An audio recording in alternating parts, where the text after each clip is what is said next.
총장님, 사람 하나 해고합시다. 제가 이 한마디를 내뱉기까지 참으로 길고도 비참한 시간을 뜬 눈으로 밤을 새우며 견뎌야 했습니다. 여러분, 혹시 내 모든 것을 내려놓고 평범하게 사는 게 세상에서 가장 어렵다는 말 들어보셨나요? 저는 그저 남들처럼 수수하고 따뜻한 가정을 꾸리고 싶어 제 진짜 배경을 꽁꽁 숨긴 채 결혼을 했습니다. 하지만 돌아온 건 2천만 원짜리 가방에 손자국을 냈다는 이유로 6살 배기 제 귀한 딸의 뺨을 후려친 시어머니의 도끼 어린 소나기였죠. 오늘 사연은 그 잘난 명품 가방에 손자국을 냈다는 이유로 자기 핏줄인 어린 손녀의 뺨을 후려친 대학 교수 시어머니와 그 오만함을 밑바닥까지 짓밟아준 제 통쾌한 반격에 대한 이야기입니다. 제가 왜 이 사연을 들고 나왔는지, 평범한 주부에서 피도 눈물도 없는 복수기가 될 수밖에 없었던 그 기막힌 날들의 진실을 지금부터 들려드릴게요. 대한민국에서 이름만 대면 알만한 굴지의 명문사학재단. 저는 그 거대한 재단을 소유한 가문의 막내딸이라는 꽤나 무겁고 화려한 수식어를 달고 태어났습니다. 하지만 어려서부터 돈과 권력 앞에 굽신거리는 사람들의 가식적인 얼굴에 질려버린 저는 그저 평범하고 소박한 가정을 꾸리는 것이 유일한 꿈이었어요. 그래서 가방 하나 함부로 사지 않는 수수한 옷차림으로 쥐뿔도 없지만 다정해 보였던 평범한 회사원 강민우와 결혼을 결심했습니다. 친정의 어마어마한 배경은 철저히 비밀에 붙인 채 말이죠. 제 시어머니인 최숙자 교수는 콧대가 아주 높은 분이셨습니다. 공교롭게도 그녀는 우리 재단 산하 대학교 영문학과에 재직 중이었어요. 자신이 모시는 재단 이사장의 딸이 제 발로 며느리로 들어왔다는 사실을 까맣게 모르는 시어머니는 저를 가난하고 보잘것없는 집안 출신의 만만한 여자로 취급했습니다. 넌 어쩜 올 때마다 옷차림이 그 모양이니? 하긴 친정에서 보고 배운 게 없으니 티가 나는 것도 무리는 아니지. 제가 정성껏 고른 선물을 내밀어도 시어머니는 포장지도 뜯지 않은 채 소파 구석으로 밀어내며 대놓고 멸시를 퍼부었죠. 여기에 엎친 데 덮친 격으로 30이 넘도록 독립도 안 한 캥거루족 시누이 강민지까지 저를 들볶았습니다. 주말마다 우리 집에 불쑥불쑥 찾아와서는 마치 제가 자기 개인 비서라도 된 양 심부름을 시켰거든요. 새언니, 나 과일 좀 깎아와. 아, 그리고 저기 내 코트 좀 스타일러에 돌려놓고. 시누이는 시어머니의 며느리 괄시에 열렬히 동참하며 제 속을 박박 긁어댔습니다. 그럴 때마다 저는 입술을 꽉 깨물며 내가 선택한 길이니 감당해야 한다고 스스로를 다독였어요. 그러던 어느 주말이었습니다.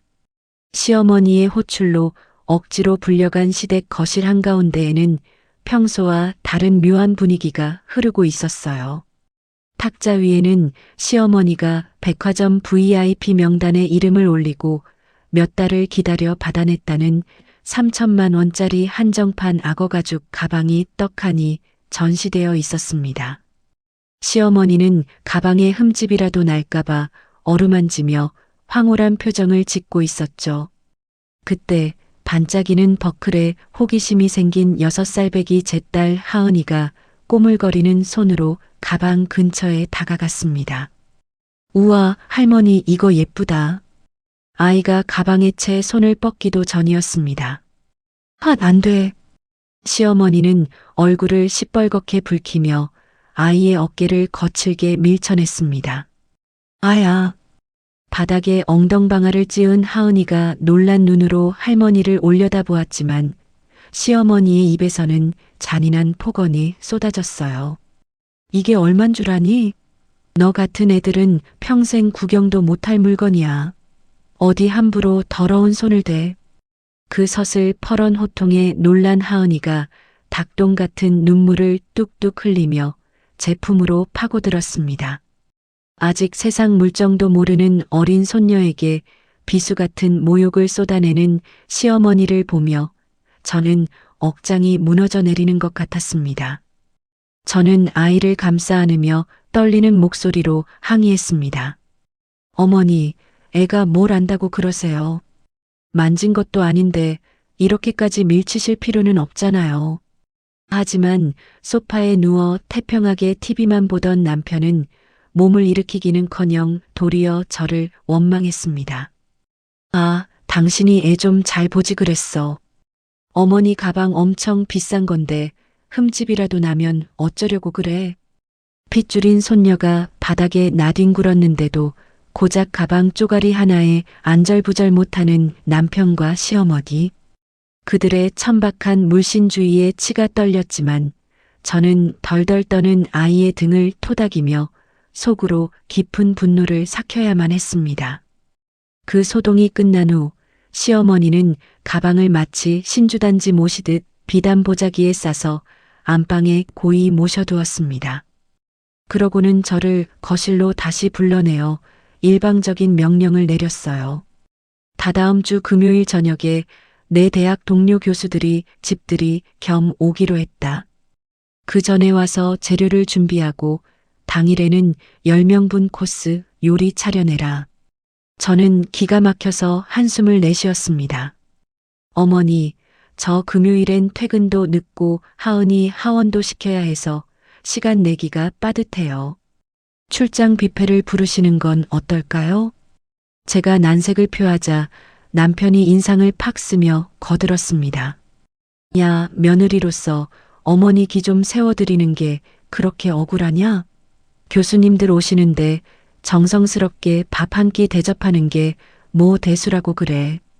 저는 이 미친 집안에서 그나마 아이에게 아빠와 가족이라는 울타리를 지켜주고 싶다는 참으로 서글프고 미련한 모성의 하나로 결국 그 무리한 요구를 수락하고 말았습니다. 집들이를 일주일 앞둔 금요일 저녁이었습니다. 저는 숨 돌릴 틈도 없이 시댁 주방에서 앞치마를 동여매고 쉴 새 없이 전 재료를 손질하고 과일을 다듬었습니다. 허리가 끊어질 듯 아팠지만 꾹 참고 도마질을 하고 있던 그때였어요. 시어머니의 집안일을 돕는 가사도우미 이 여사님이 제 곁으로 다가와 깊은 한숨을 쉬며 주변 눈치를 살피셨습니다. 평소에도 저를 짠하게 여기며 다정하게 챙겨주시던 분이었죠. 지연 씨, 이 여사님은 머뭇거리며 제 팔을 살짝 잡았습니다. 네, 여사님. 왜 그러세요? 뭐 부족한 거 있나요? 내가 이런 말까지는 안 옮기려고 했는데. 지연 씨 없는 낮에 사모님이 하은이한테 하는 꼴을 보니 도저히 가만히 있을 수가 없어서 그래요. 순간 불길한 예감이 등줄기를 타고 흘렀습니다. 하은이한테요? 어머니가 우리 하은이한테 뭐라고 하셨는데요? 저는 쥐고 있던 칼을 내려놓고 이 여사님을 바라보았습니다. 사모님이 글쎄 방에서 놀고 있는 하은이를 붙잡고 삿대질을 하면서 그러더라고요. 가난하고 멍청한 외가 피를 물려받아서 애가 미련하고 우중충하다고요. 애가 무서워서 벌벌 떠는데 내 가슴이 다 철렁 내려앉았어. 그 말을 듣는 순간 저는 심장이 쿵하고 바닥으로 곤두박질 치는 것 같았습니다. 귀에서 이명이 들리고 눈앞이 하얘졌어요. 단지 며느리인 저를 향한 뻔하고 흔한 시집살이인 줄만 알았습니다. 제가 꾹 참으면 저만 고개 숙이고 버티면 아이에게는 평범한 가족이 유지될 줄 알았죠. 하지만 시어머니의 그 폭력적인 언사는 제 소중한 딸의 내면까지 갈기갈기 찢어놓고 있었던 겁니다. 첫 번째 갈등이었던 명품 가방 사건은 단순한 해프닝이 아니었습니다. 그건 내 딸을 향한 시어머니의 병적인 혐오와 정서적 학대를 보여주는 빙산의 일각이었음을 뼈저리게 깨닫는 순간이었습니다. 손이 미세하게 떨려왔고 입술에서는 비릿한 피맛이 났습니다. 도마 위에 놓인 칼을 멍하니 바라보던 저는 이 지옥 같은 집구석에서 더 이상 바보처럼 엎드려 당하고만 있지는 않겠다고 처음으로 이를 꽉 깨물었습니다. 이 여사님의 충격적인 폭로를 듣고 집으로 돌아온 그날 밤, 저는 뜬 눈으로 밤을 지새웠습니다. 단순히 저를 향한 시어머니의 텃세라고 치부하며 넘겼던 수많은 순간들이 머릿속을 파노라마처럼 스쳐 지나갔어요. 충격과 배신감에 사로잡힌 저는 다음 날부터 시어머니가 하은이를 대하는 눈빛과 사소한 손짓 하나하나를 극도로 예민하게 주시하기 시작했습니다.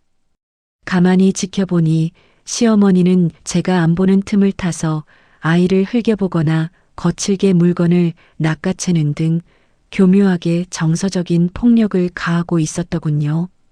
며칠 뒤 시댁 거실에서 온 가족이 모여 식후 과일을 먹고 있을 때였습니다. 하은이는 거실 한 구석에서 작은 블록을 맞추며 혼자 놀고 있었죠. 아이가 뒷걸음질을 치며 완성된 블록을 바라보던 그 순간 소파에 앉아 있던 시어머니의 화려한 실크 치마 끝자락을 실수로 살짝 밟고 말았습니다. 어머나 깜짝이야. 시어머니는 마치 더러운 오물이라도 제 몸에 닿은 것처럼 신경질적으로 비명을 지르며 치맛자락을 거칠게 털어냈습니다. 그러고는 앙칼진 소나기로 하은이의 작은 등을 퍽 소리가 나게 밀어 바닥에 넘어뜨렸어요. 아앙! 하은이가 바닥에 얼굴을 부딪힐 뻔하며 울음을 터뜨렸습니다. 그 모습을 본 저는 짐승처럼 달려가 아이를 껴안았습니다.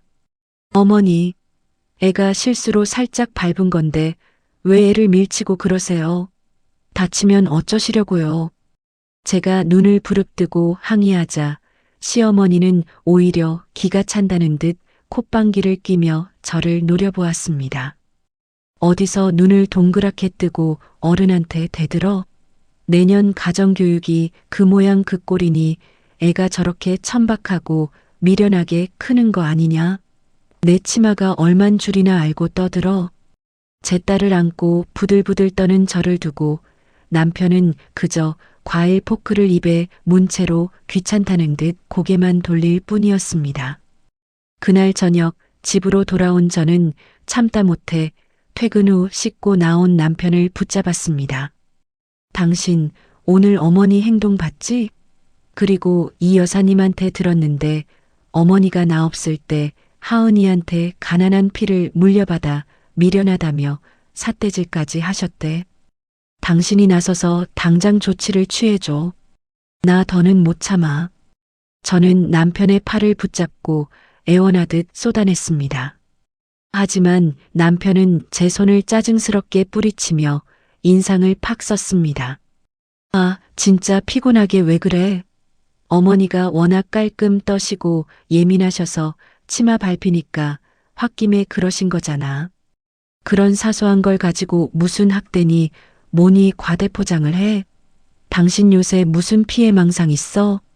남편은 도리어 저를 정신 나간 예민한 여자 취급을 하며 방문을 쾅 닫고 들어가 버렸습니다.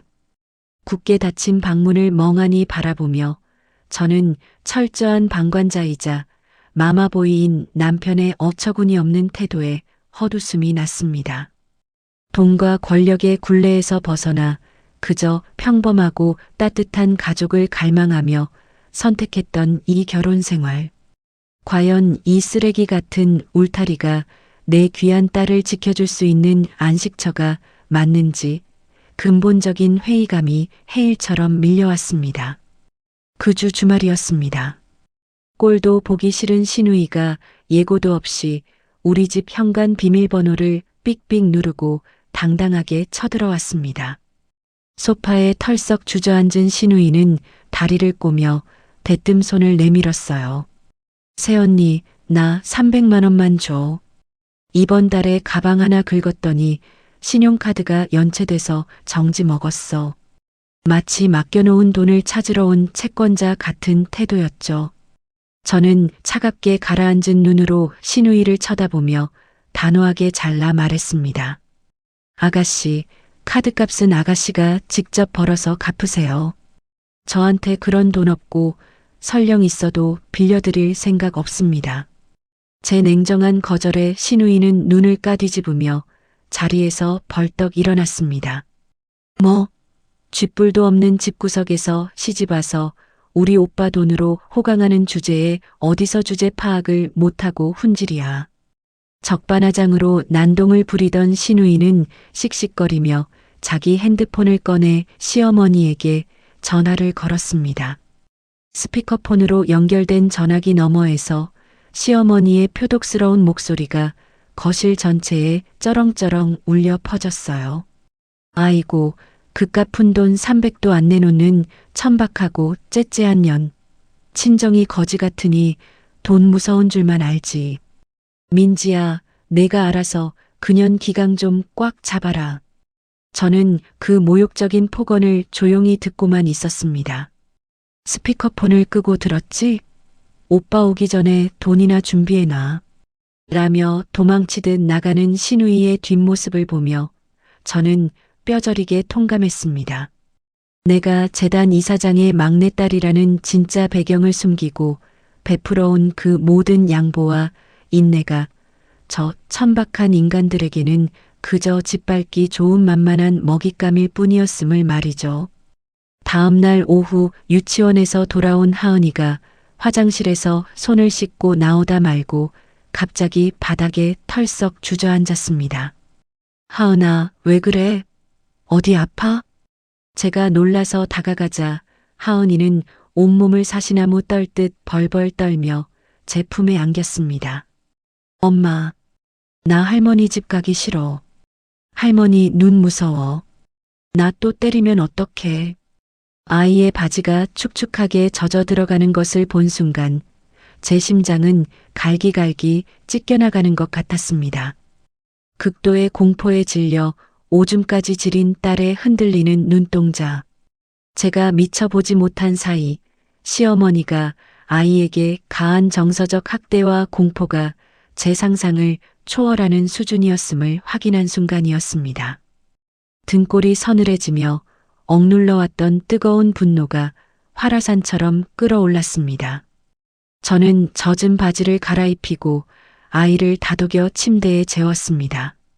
새근새근 잠든 아이의 눈가에 맺힌 눈물 자국을 닦아준 뒤 저는 조용히 방문을 닫고 캄캄한 서재로 들어갔습니다.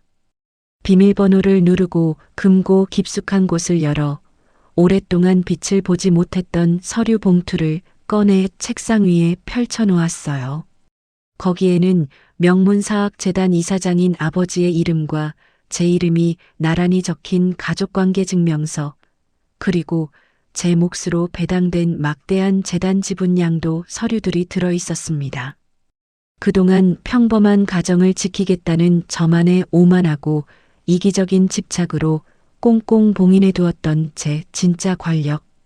이제는 저 종이 쪼가리들을, 내 목숨보다 소중한 딸을 짓밟은 저 쓰레기 같은 인간들을 쓸어버리기 위해 무자비하게 휘둘러야 할 때가 왔습니다. 책상 위로 떨어지는 차가운 달빛을 받으며 저는 서늘하고도 완벽한 복수를 결심했습니다. 서재에서의 그 서늘했던 다짐 이후 며칠이 지났습니다. 시어머니가 자신의 대학 동료 교수들을 시댁으로 초대해 최근 무리해서 대출까지 끌어다 산 펜트하우스와 명품들을 자랑하기로 한 대규모 집들이 날이 다가왔어요. 저는 그날 꼭두 새벽부터 시댁으로 불려가야만 했습니다. 이 여사님과 함께 앞치마를 동여매고 쉴 새 없이 움직였지만 입맛 까다로운 대학 교수 10명이 넘는 손님을 위한 최고급 한정식 코스를 준비하는 건 결코 만만한 일이 아니었죠. 갈비찜을 졸이고 갖가지 전을 부치고 해파리 냉채를 버무리는 동안 제 이마에는 땀이 비 오듯 쏟아졌고 허리는 끊어질 듯 아파왔습니다. 하지만 저는 속으로 이것이 내가 며느리로서 겪는 마지막 수모가 될 것이다라고 되뇌며 묵묵히 칼질을 이어갔습니다. 정오가 되자 현관문이 열리고 머리부터 발끝까지 화려하게 치장한 동료 교수들이 호호거리며 시댁 거실로 우르르 몰려들었습니다. 그 중에는 시어머니의 앙숙이자 대학 내 라이벌인 영문학과 김 교수도 섞여 있었어요. 어머, 최 교수. 이번에 산 펜트하우스 뷰가 장난이 아니네. 가구도 싹 다 바꿨나 봐. 손님들의 호들갑스러운 칭찬에 시어머니는 입이 귀에 걸려 어깨를 으쓱거렸습니다. 시어머니는 소파 중앙 가장 잘 보이는 탁자 위에 그 문제의 3천만 원짜리 명품 가방을 상전처럼 떡하니 모셔두고 있었어요. 그러고는 부엌에서 땀을 뻘뻘 흘리며 음식을 나르는 저를 턱끝으로 가리키며 혀를 끌 듯 찼습니다. 아유, 우리 며느리는 집안이 하도 무식하고 가난해서 저런 가방 가치는 저도 몰라요. 안목이라고는 눈을 씻고 찾아봐도 없다니까요. 그 말에 몇몇 교수들이 민망한 듯 웃음을 터뜨렸습니다. 저는 지식인이라 자처하는 그 잘난 교수들 앞에서 마치 조선시대 하녀라도 된 양 무릎을 꿇고 얌전히 과일 접시를 깎아다 나르는 신세로 전락해 있었습니다. 그때 시어머니의 속을 살살 긁으려는 듯 김 교수가 과일을 하나 집어들며 비꼬듯 칭찬을 던졌습니다. 그래도 최 교수 며느리가 참 순종적이고 참하네요. 요즘 저렇게 군말 없이 시어머니 수발드는 며느리가 어디 흔한가. 그러자 시어머니는 얼굴을 팩 돌리며 대놓고 저를 비웃었습니다. 참하기는 무슨, 친정이 구질구질하니 내세울 게 저 곰탱이 같은 성질머리 하나뿐이죠. 답답해서 원, 내가 전생에 무슨 죄를 지어서 저런 맹꽁이를 며느리로 들였는지 몰라.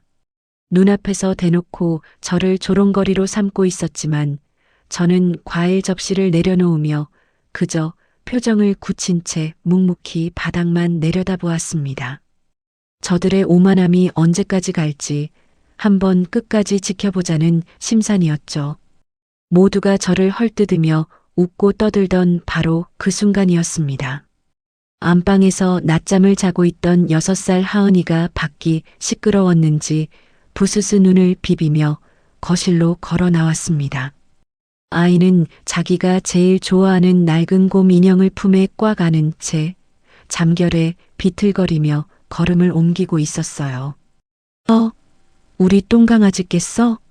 제가 반가운 마음에 아이를 부르며 몸을 일으키려던 찰나였습니다. 잠이 덜 깬 하은이가 발을 헛디디며 탁자 모서리에 쿵하고 부딪혔고 그 충격으로 탁자 위에 놓여있던 김 교수의 물잔이 쓰러지고 말았습니다. 와장창. 엎질러진 물이 하필이면 시어머니가 그토록 애지중지하며 상전처럼 모셔둔 명품 가방 바로 옆으로 튀어버리는 사고가 발생하고 말았어요. 가방에 직접 물이 쏟아진 것도 아니고 그저 가방 겉면에 물방울이 몇 개 튀었을 뿐이었습니다. 하지만 시어머니의 반응은 상상을 초월했습니다. 시어머니는 마치 자기 살점이라도 뜯겨나간 사람처럼 날카롭고 기괴한 비명을 지르며 소파에서 튀어 올랐습니다. 그러더니 순식간에 다가가 하은이의 얇고 여린 팔목을 거칠게 낚아채고는 손님들이 다 보는 앞에서 아이를 쥐잡듯 윽박지르기 시작했어요. 이런 미련하고 멍청한 것. 내 어미를 닮아서 어디서 이렇게 칠칠맞게 굴어. 이게 어떤 물건인데 감히 여길 더럽혀. 시어머니의 눈은 완전히 뒤집혀 있었고 팔이 꺾일 듯 잡힌 하은이는 공포에 질려 숨도 제대로 쉬지 못한 채 파랗게 질려갔습니다. 어머니. 저는 들고 있던 은쟁반을 바닥에 던지듯 내팽개치고 짐승처럼 달려가 아이를 꽉 껴안았습니다. 쟁반이 굴러가는 요란한 소리에 손님들도 기겁하며 입을 틀어막았죠. 애가 자다 깨서 실수로 부딪힌 건데 물 좀 튄 거 가지고 왜 이러세요? 애 팔 빠지겠어요. 제가 아이를 등 뒤로 감추며 악을 쓰자 시어머니는 손님들 앞에서 자기 체면을 구겼다며 완전히 이성을 잃고 말았습니다. 어디서 시어머니한테 눈을 똑바로 뜨고 소리를 질러. 이 천박한 것들이 쌍으로 내 집에서 깽판을 쳐? 시어머니는 급기야 제 등짝을 불이 나도록 미친 듯이 후려치기 시작했습니다.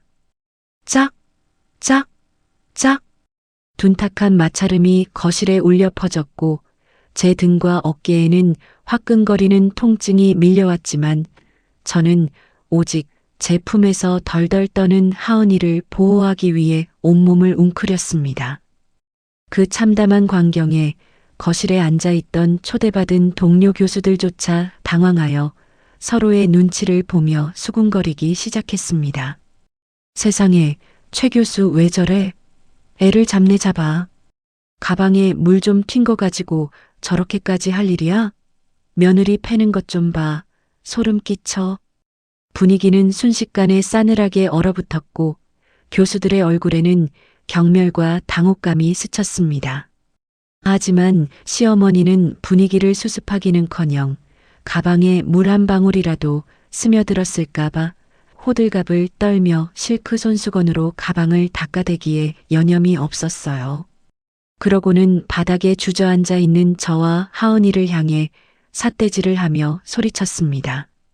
재수없게 꼴도 보기 싫으니까 당장 애새끼 데리고 안방으로 꺼져. 내 눈앞에 띄지 마. 저는 피가 거꾸로 솟는 분노를 억누르며 울다 지쳐 끄끄대는 하은이를 안고 캄캄한 안방으로 쫓겨 들어갔습니다. 문이 닫히고 밖에서 희미하게 들려오는 시어머니의 가식적인 웃음소리와 교수들의 어색한 대화조리. 어두운 방구석에 갇혀 공포에 질린 채 제품으로 파고드는 아이의 작은 등을 쓸어내리며 저는 뼈저리게 자각했습니다. 이 야만적이고 구역질 나는 집안에서는 결코 내 아이의 영혼이 온전하게 자랄 수 없다는 참혹한 현실을요. 제가 평범함이라는 허상에 매달려 참으면 참을수록 그 화살은 고스란히 이 작고 여린 아이의 심장으로 향하고 있었습니다. 저녁 늦게 손님들이 다 돌아가고 난 뒤 퇴근한 남편이 시댁으로 왔습니다. 남편은 거실에서 이 여사님에게 낮에 있었던 상황을 전해 듣고도 저를 걱정하기는커녕 씩씩거리며 안방문을 열어젖혔습니다. 야, 윤지연, 너 진짜 제정신이야? 손님들 쫙 깔려 있는데 애 하나 제대로 간수 못해서 어머니 가방에 물을 엎어? 기껏 집들이 와서 교수님들이 우리 집구석을 뭐라고 생각하겠어? 남편은 눈물 자국이 마르지도 않은 채 잠든 하은이를 힐끗 보고도 또다시 저를 가해자로 몰아세우며 짜증을 냈습니다. 어머니가 너희 꼴 보기 싫으시다니까 빨리 짐 챙겨서 나가. 아유, 진짜 피곤해 죽겠네. 자신의 딸이 학대당했는데도 시어머니의 체면만 챙기는 남편의 그 뻔뻔하고 비겁한 태도. 고작 가방 하나에 손녀를 벌레 취급하며 며느리를 패던 시어머니의 짐승만도 못한 만행. 그 두 가지가 머릿속에서 교차되며 제 안에서 마지막 남은 일말의 인간적인 미련마저 산산조각 났습니다. 자는 아이를 조심스럽게 안아들고 안방을 나서는 제 눈빛은 이미 예전에 순종적이던 며느리의 것이 아니었어요. 저는 더 이상 이 숨막히는 막장극의 가련한 조연으로 남아 질질 짜지 않겠다고 결심했습니다. 이제 저들이 그토록 떠받드는 권력과 돈의 진짜 주인이 누구인지 보여주며 이 미친 판을 완벽하게 뒤집어 버리겠다는 맹렬한 분노가 온몸의 혈관을 타고 흐르고 있었습니다. 교수 모임에서의 그 끔찍한 사건이 있었던 날 이후 우리 집에는 짙은 어둠이 내려앉았습니다. 하은이는 예전에 그 해맑고 장난기 많던 모습을 완전히 잃어버렸어요. 작은 소리만 나도 화들짝 놀라며 제 뒤로 숨었고 장난감을 만지다가도 흠칫거리며 눈치를 살피기 일쑤였습니다. 가장 끔찍했던 건 밤마다 찾아오는 악몽이었죠. 새벽 2, 3시쯤 되면 아이는 침대에서 식은땀을 뻘뻘 흘리며 깨어나 허공을 향해 손을 싹싹 빌며 비명을 질러댔습니다. 할머니, 잘못했어요. 제가 안 그랬어요. 때리지 마세요. 무서워요. 눈을 감은 채 사시나무 떨듯 발작하는 아이를 품에 안고 달래며 저는 매일 밤 소리 없는 눈물을 삼켜야만 했습니다. 사태의 심각성을 깨달은 저는 다급히 아이를 안고 유명하다는 소아정신과를 찾아갔습니다. 각종 심리 검사와 상담이 끝난 후 저를 부른 의사 선생님의 표정은 참담할 정도로 어두웠어요. 어머니, 아이가 겪은 공포와 스트레스가 상상을 초월합니다. 지속적인 언어적 폭력과 억압적인 환경에 무방비로 노출된 탓에 현재 아이에게 극심한 외상 후 스트레스 장애 PTSD와 함께 스트레스성 틱 장애 초기 증상까지 나타나고 있습니다. 심장이 갈기갈기 찢겨나가는 것 같았습니다. 의사 선생님의 입에서 나오는 폭력, 외상 후 스트레스, 틱 장애라는 단어들이 제 가슴에 시퍼런 빗으로 날아와 꽂혔죠. 내 딸을 지키지 못했다는 자책감과 참을 수 없는 고통에 저는 진료실 의자에 주저앉아 짐승처럼 오열하고 말았습니다. 구겨진 진단서를 덜덜 떨리는 손으로 꽉 쥔 채 집으로 돌아온 저는 퇴근한 남편을 거실에 앉혀놓고 일방적으로 통보했습니다. 당분간 시댁 발길 끊을 거야. 어머님 전화도 안 받을 거고. 우리 하은이 당신 어머니 때문에 틱 장애 초기래.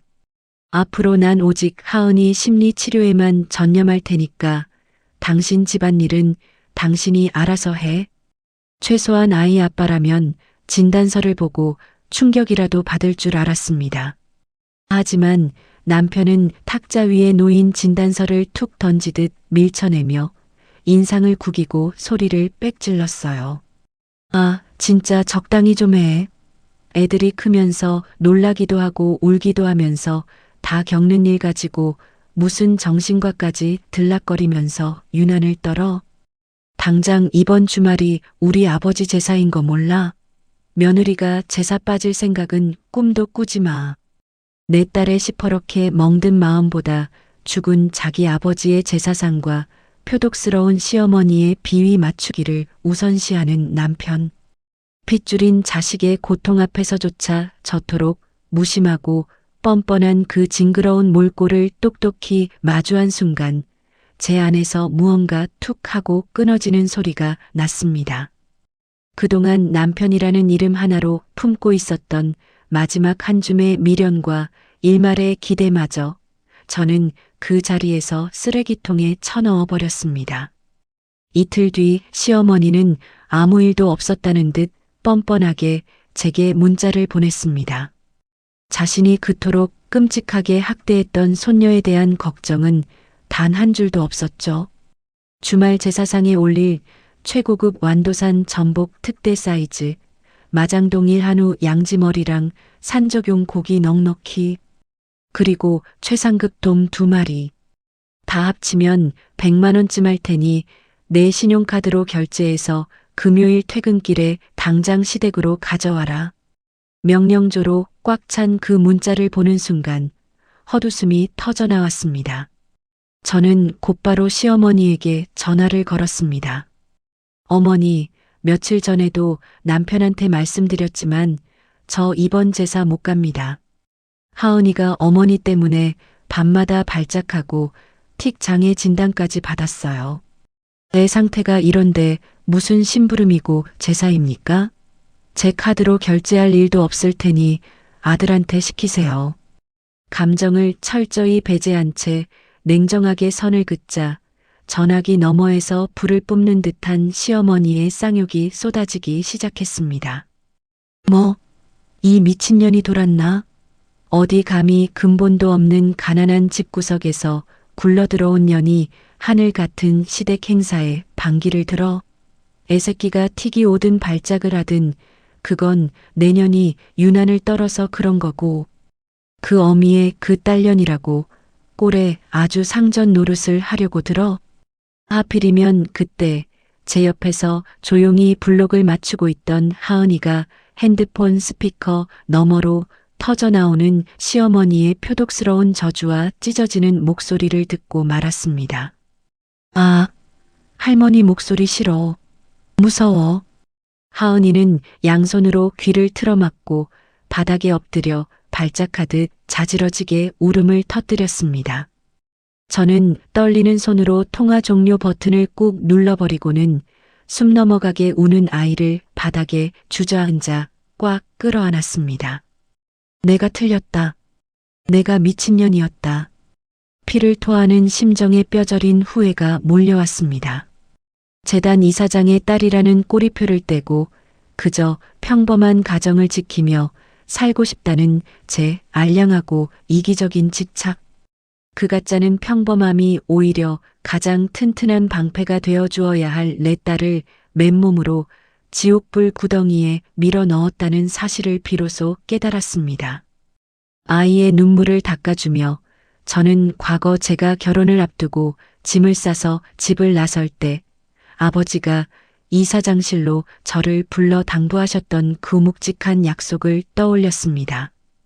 지연아, 내가 선택한 그 평범한 삶이 언제든 고단해지고 널 다치게 한다면 주저하지 말고 돌아오너라.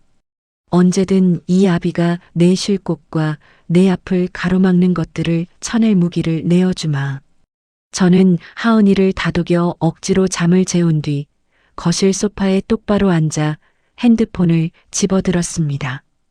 더 이상 미련하고 무능한 강민우의 아내로 동네북처럼 핍박받는 최숙자의 며느리로 살지 않겠다고 뼈에 새기듯 맹세했습니다. 제 엄지손가락은 핸드폰에 숨겨진 비밀 연락처 목록을 스크롤하여 한 번도 누르지 않았던 번호 하나를 찾아냈습니다. 다름 아닌 우리 친정 재단 소속 대학교의 실무 총책임자이자 제 아버지의 가장 충직하고 예리한 수족인 박 총장님의 직통 번호였죠. 떨리지만 확신에 찬 손가락으로 통화 버튼을 눌렀습니다. 신호음이 2번 울리기도 전에 전화가 연결되었습니다. 여보세요. 저는 그동안 시댁에서 썼던 주눅들고 순종적이던 목소리를 완전히 지워버렸습니다. 그리고 본래 제가 가지고 태어났던 차갑고 오만한 재단 이사장의 막내딸 본연의 어조를 끌어올려 박 총장님과 입을 맞췄습니다. 박 총장님, 저 윤지연입니다.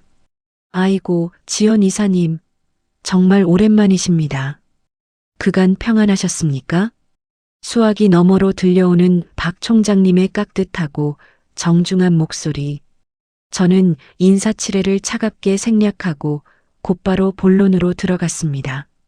총장님, 즉시 우리 대학 영문학과 최숙자 교수에 대한 최근 5년간의 내부 감사 자료를 은밀하게 준비해 주십시오. 겉핥기식 말고 근태 기록, 연구비 집행 내역, 학생평가, 조교 인건비 등 아주 사소한 먼지 하나까지 털어서 신속하게 제게 보고하세요. 이 시간부로 최숙자에 대한 모든 권한은 제가 직접 통제합니다. 제 단호하고 날카로운 지시에 박 총장님은 잠시의 망설임도 없이 대답했습니다. 네, 이사님. 지시하신 사항은 한치의 오차도 없이 당장 내일 오전까지 완벽하게 준비해 두겠습니다. 통화가 끊기고 고요해진 거실. 저는 창밖의 어두운 밤하늘을 노려보며 차갑게 미소 지었습니다. 제 일상을 생지옥으로 만들고 내 딸의 영혼을 짓밟은 그들을 향한 피도 눈물도 없는 무자비한 반격의 방아쇠가 마침내 당겨졌습니다. 박 총장님과의 은밀하고도 서늘했던 통화가 끝난 다음 날 아침이 밝았습니다. 저는 하은이를 유치원에 보내고 난 뒤 결혼 후 단 한 번도 열어보지 않았던 옷장 가장 안쪽의 비밀 공간을 열었습니다. 그리고 평소 시댁에 갈 때 입던 펑퍼짐하고 수수한 면바지 대신 수백만 원을 호가하는 최고급 명품 정장과 날렵한 구두를 꺼내 입었어요. 거울 앞에 서서 흐트러짐 없이 머리를 정성껏 세팅하고 완벽하게 화장까지 마치자 거울 속에는 주눅든 최숙자의 며느리가 아닌 차갑고 도도한 재단 이사장의 막내딸 본연의 모습이 서 있었습니다. 저는 그 길로 곧장 제가 몰래 소유하고 있던 최고급 외제차의 운전대를 잡고 친정 재단 소속의 대학교 캠퍼스로 향했습니다. 재단 이사장 직계 가족과 극소수의 VIP만 출입할 수 있는 본관 전용 주차장에 거침없이 차를 댄 저는 헐레벌떡 뛰어나와 깍듯하게 고개를 숙이는 비서들의 인사를 받으며 곧장 총장실로 올라갔습니다. 어서 오십시오, 이사님. 문이 열리자마자 박 총장님이 자리에서 일어나 정중하게 저를 맞이했습니다. 그의 책상 위에는 제가 지시했던 영문학과 최숙자 교수의 5년치 내부 감사 보고서가 두툼하게 쌓여 있었죠. 저는 자리에 앉아 차가운 눈으로 그 서류철을 하나하나 넘기기 시작했습니다. 두꺼운 보고서 안에 담긴 진실은 제 예상보다 훨씬 더 구역질이 났습니다. 시어머니는 그동안 조교들의 인건비를 교묘한 수법으로 착복하여 자기 주머니를 채우고 있었어요. 그뿐만이 아니었습니다. 자기 지도를 받는 대학원생들을 개인 이삿짐 센터 인부로 동원해 무거운 가구를 나르게 하고 심지어 주말에는 자기 딸인 신우이의 쇼핑 운전기사로까지 부려먹으며 악질적인 갑질을 일삼아온 수많은 증거와 녹취록이 빼곡히 담겨 있었습니다. 더러운 서류철을 탁 소리나게 덮으며 저는 확신했습니다. 이 여자는 단순히 집안에서 만만한 며느리 하나를 괴롭히는 못된 시어머니가 아니라 학교라는 권력의 사각지대에 숨어 남의 귀한 자식들 피까지 빨아먹는 구제불능의 쓰레기라는 사실을요. 총장실을 나서 화장실에 들르기 위해 영문학과 복도를 지나던 때였습니다. 조용한 복도 끝 학과 사무실 안에서 너무나도 익숙하고 표독스러운 쇳소리가 쩌렁쩌렁 울려 퍼지기 시작했어요. 내가 정신이 있는 년이야, 없는 년이야. 저는 차가운 대리석 바닥에 걸음을 멈추고 반쯤 열린 불투명 유리문 틈으로 슬쩍 안을 들여다보았습니다. 그곳에는 시어머니가 파랗게 질린 젊은 여자 조교를 차가운 바닥에 무릎 꿇려 놓고 결제 서류 뭉치를 학생의 얼굴에 무자비하게 집어던지며 패악을 부리고 있었습니다.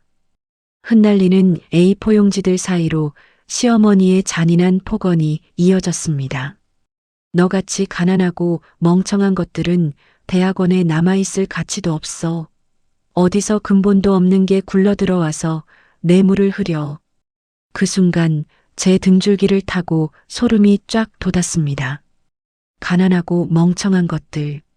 그건 제가 시댁 부엌에서 수백 번은 좋게 들었던 모욕이었고 제 귀한 딸 하은이에게 삿대질을 하며 내뱉었던 바로 그 폭언이었습니다.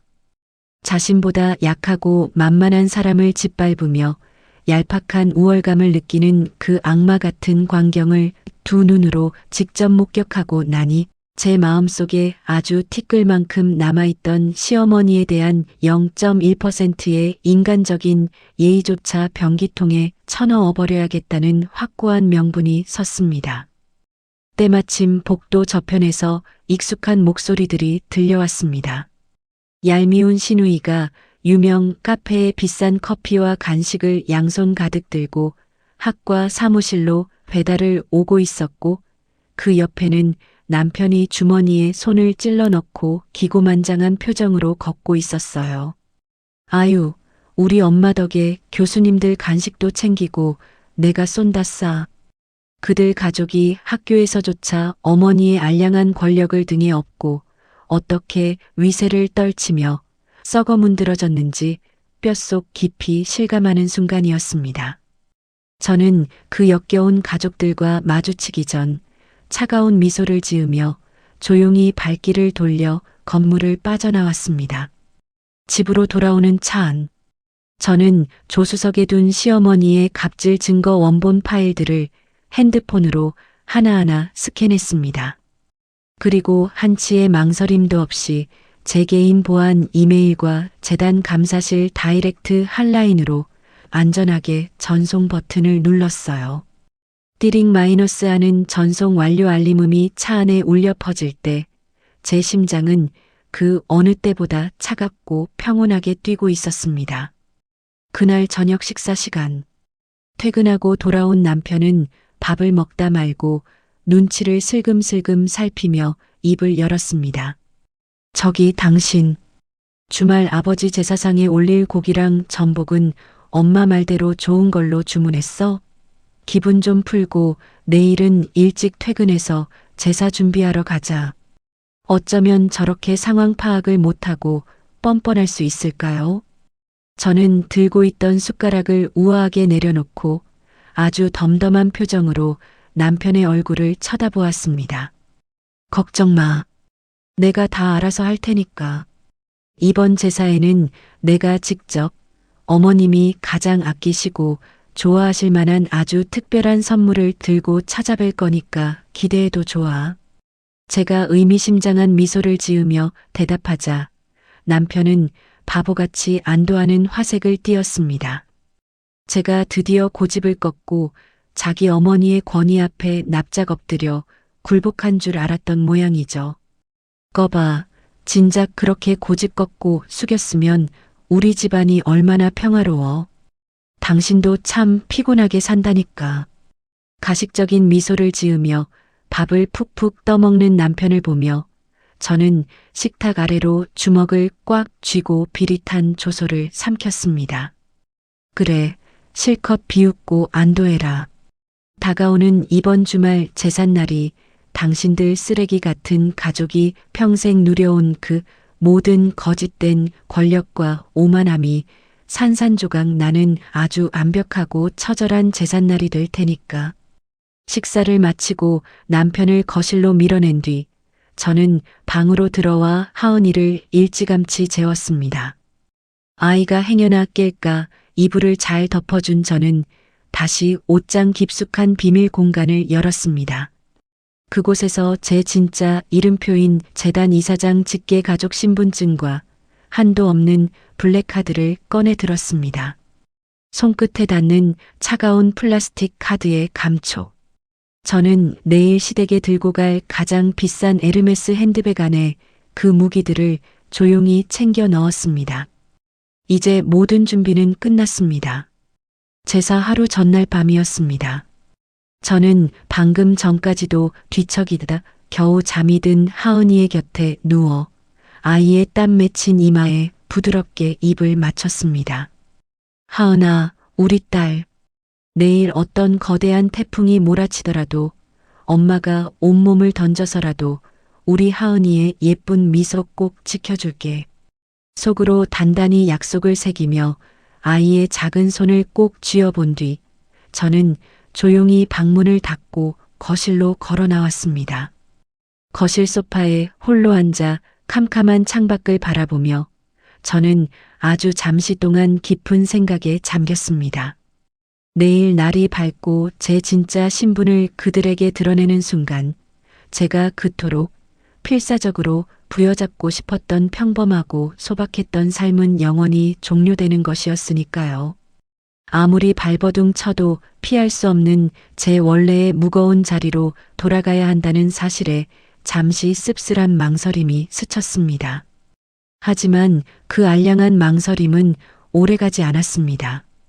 창문에 비친 제 얼굴 위로 시어머니의 폭언 한마디에 제 귀를 막고 사시나무 떨듯 떨던 하은이의 가여운 모습이 겹쳐 떠올랐거든요.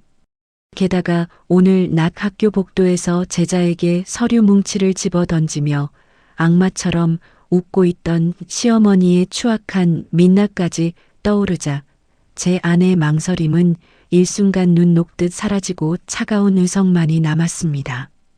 저는 핸드폰을 들어 늦은 시간임에도 아직 깨어 계실 아버지, 재단 윤 이사장님께 전화를 걸었습니다. 아버지, 저 지연이에요. 그래, 지연아. 늦은 시간에 웬일이냐? 아버지의 낮고 묵직한 목소리를 듣자마자 왈칵 눈물이 쏟아질 것 같았지만 저는 어금니를 꽉 깨물고 목소리를 가다듬었습니다.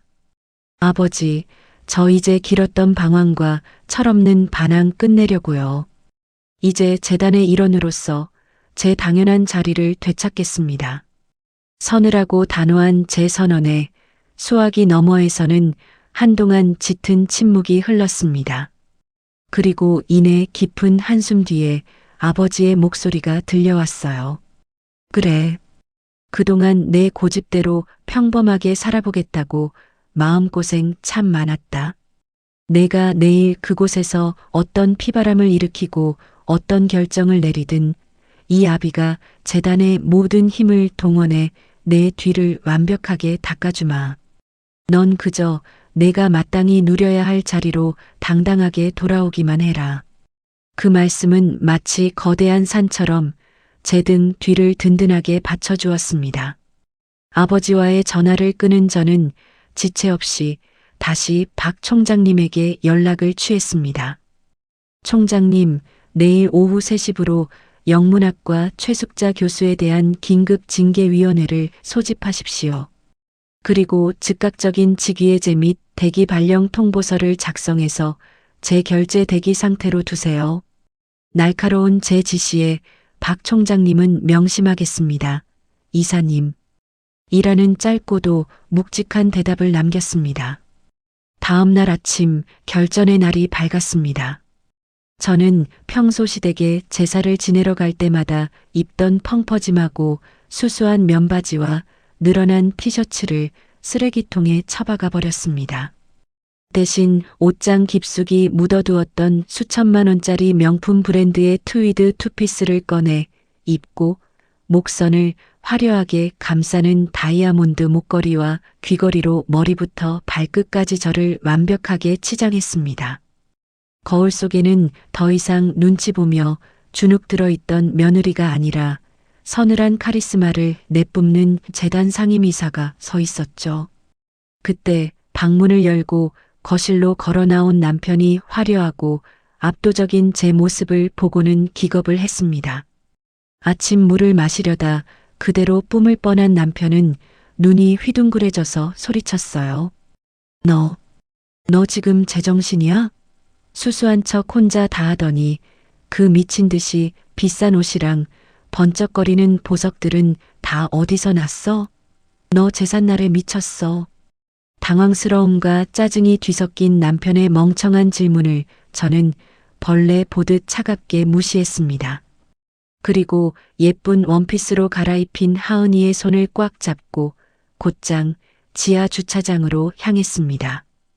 뒤따라온 남편이 자기의 낡은 국산차 문을 열며 타라고 윽박질렀지만 저는 남편을 지나쳐 제가 미리 뽑아두었던 최고급 외제차의 운전석 문을 열었습니다. 입을 떡 벌리고 서 있는 남편을 뒤로 한 채 저는 거칠게 엑셀을 밟아 시댁으로 향했습니다. 끼기기깅 마이너스. 날카로운 타이어 마찰음을 내며 시댁 앞마당에 거칠게 차를 세웠습니다. 저는 도어락을 부술 듯 쾅쾅 누르고 거침없이 현관문을 열어젖혔죠. 집안에는 매캐한 기름 냄새가 진동을 했고 거실 바닥에 쪼그려 앉아 제사상에 올릴 전을 붙이던 시어머니와 시누이가 있었습니다. 현관에 들어선 저의 확 달라진 번쩍이고 화려한 행색을 본 두 사람은 턱이 빠질 듯 입을 다물지 못했습니다. 손에 쥐고 있던 뒤집개마저 잊은 채 저를 멍하니 올려다보던 시어머니가 몇 초간의 정적 뒤에 정신을 차리고는 일그러진 표정으로 빼각을 썼습니다. 너 이 미친년.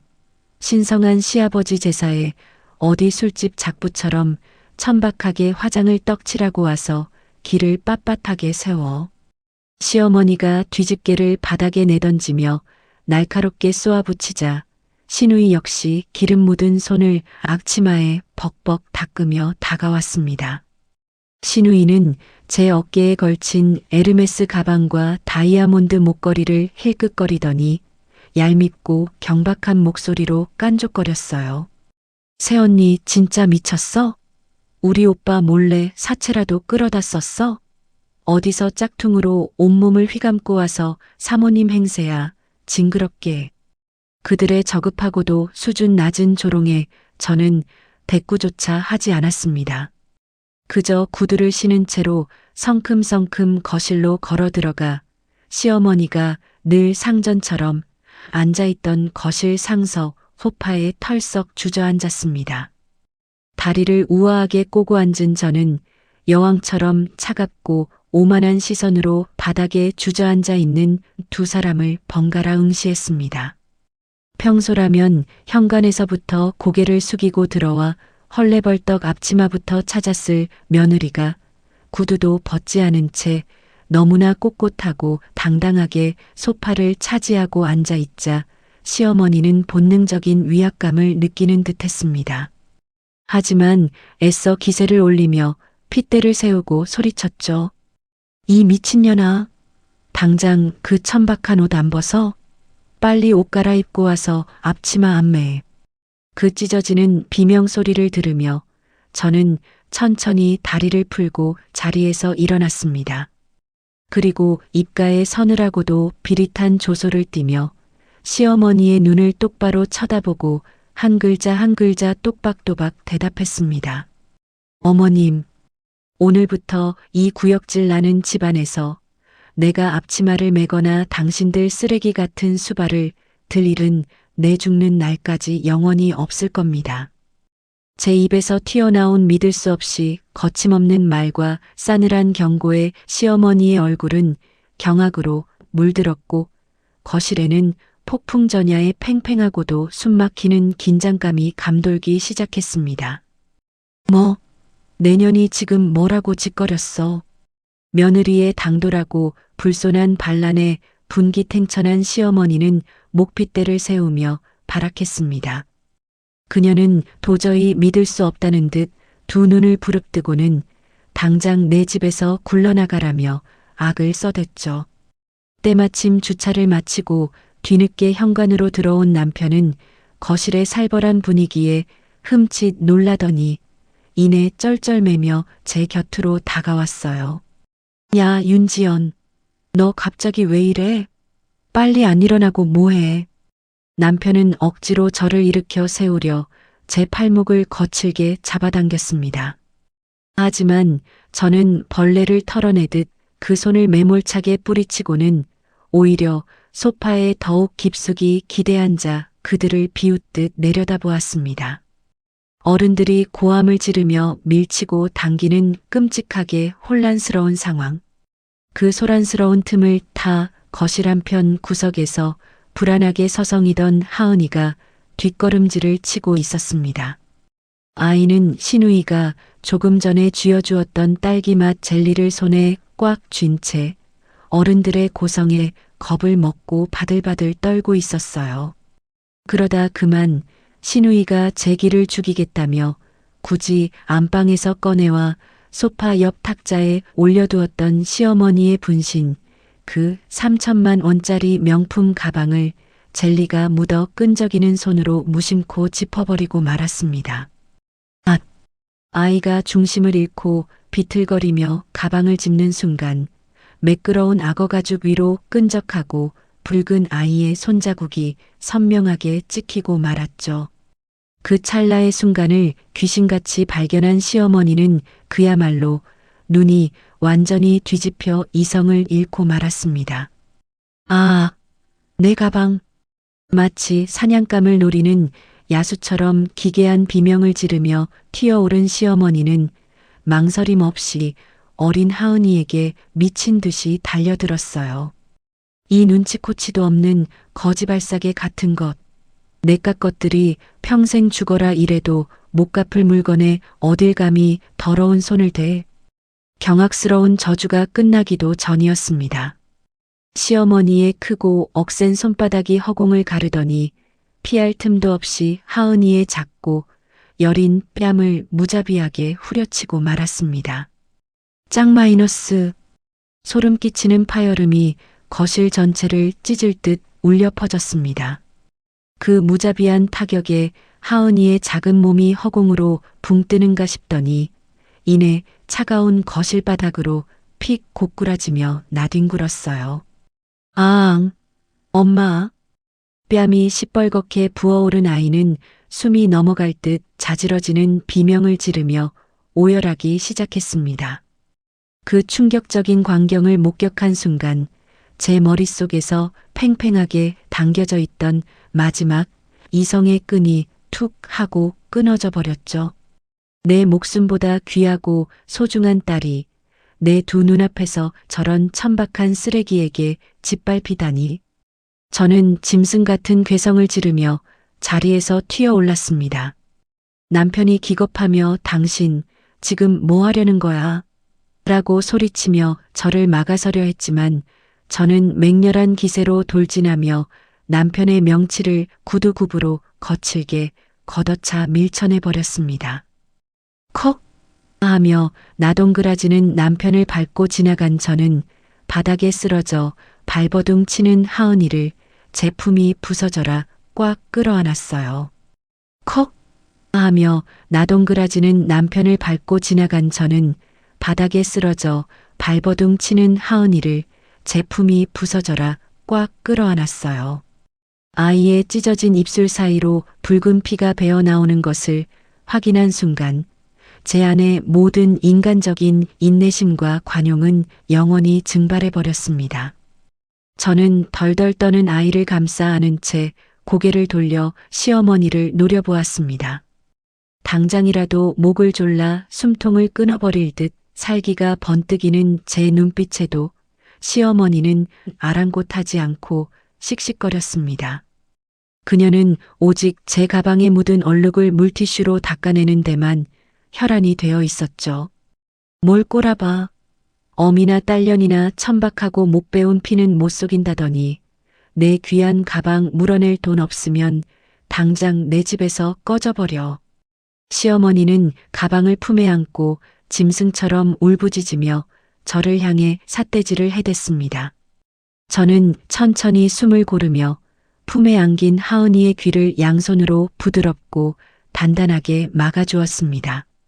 그리고 피가 맺힐 정도로 입술을 꽉 깨문 채 제 어깨에 걸려있던 에르메스 핸드백에서 핸드폰을 꺼내 들었어요. 단 1초의 망설임도 없이 단축 번호를 누르고 대기 중이던 대학의 박 총장님에게 전화를 걸었습니다.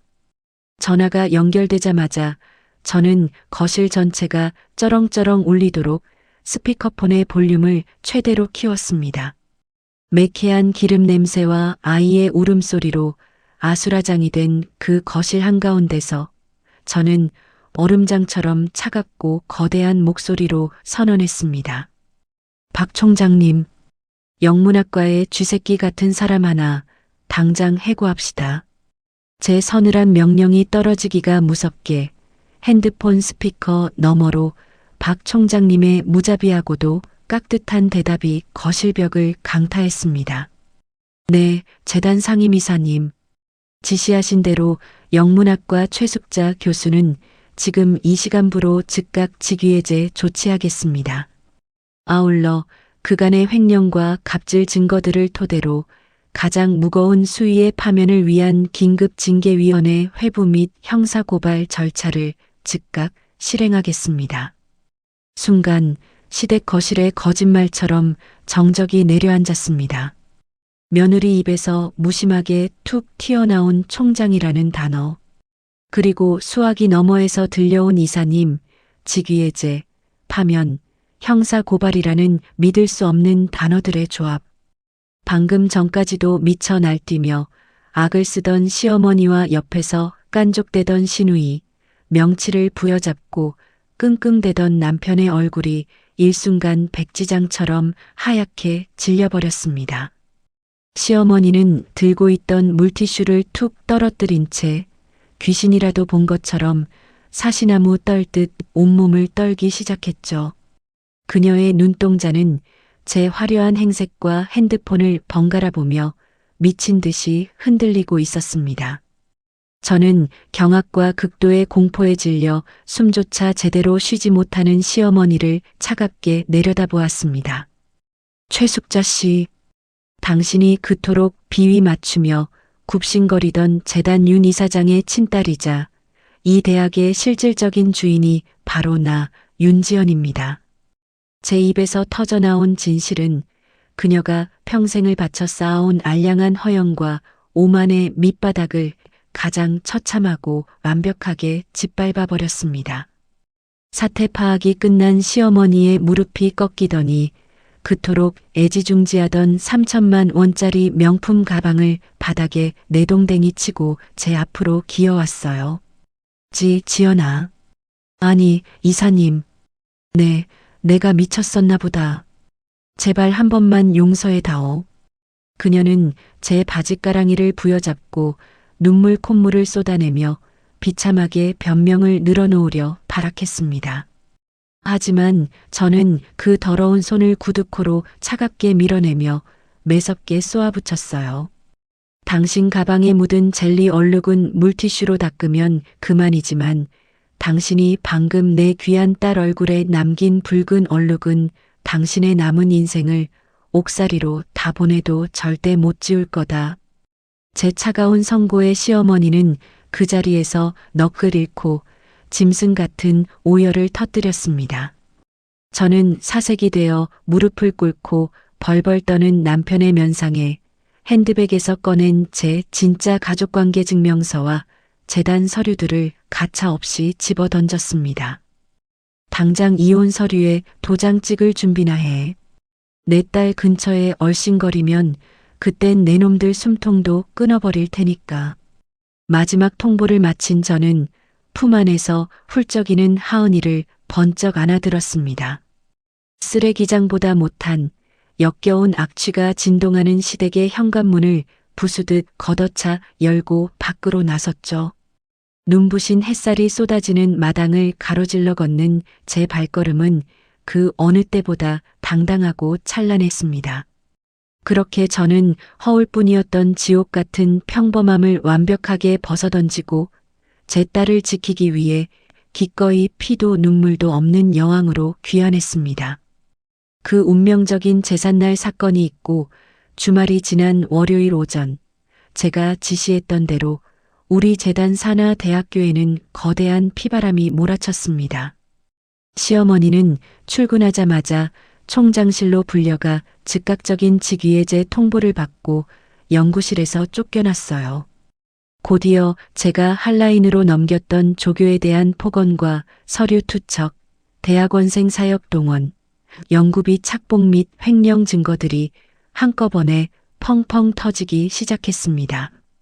학교 내부에 긴급 징계위원회가 꾸려졌고 시어머니는 증거 검토와 소명 절차를 거친 뒤 최종적으로 대학에서 불명예스럽게 파면당하는 치욕을 맛보았습니다.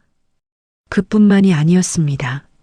제가 익명으로 언론사에 제보한 시어머니의 악질적인 갑질 녹취록과 관련 자료가 9시 뉴스에 대문짝만하게 보도되었거든요. 명문대 여교수, 제자와 며느리 향한 충격적 폭언과 횡령의 민낯. 세상이 발칵 뒤집혔고 그녀는 학계는 물론 사회 전체에서 완전히 매장당하고 말았습니다. 얼마 뒤 들려온 소식에 의하면 줄소송에 휘말린 시어머니는 값비싼 변호사 수임료를 대느라 허리가 휘청거린다고 하더군요. 그토록 목숨보다 애지중지하며 제 귀한 딸의 뺨까지 후려치게 만들었던 그 3천만 원짜리 명품 가방조차 결국 중고 명품 시장의 헐각스로 팔아치우는 처참하고 비참한 신세로 전락했다고 합니다.